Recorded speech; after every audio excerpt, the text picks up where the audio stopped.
So, in closing, there are people today who try and obey Jesus because they fear of losing their salvation. And again, that would be like fear of your spouse going to leave you, so you're generous to them and you're helping them because you're afraid that they're going to leave you. But we take a look at the scriptures.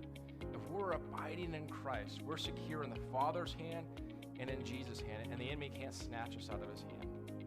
We don't have to be fearful of that.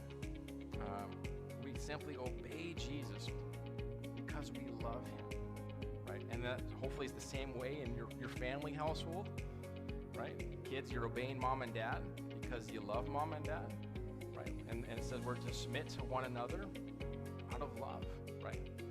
And so we obey the Lord because we love him. And we love him because he first loved us. He initiated the relationship. He initiated that love. We're simply responding. Everything we do is motivated in response to that love. And we're doing it in a loving way.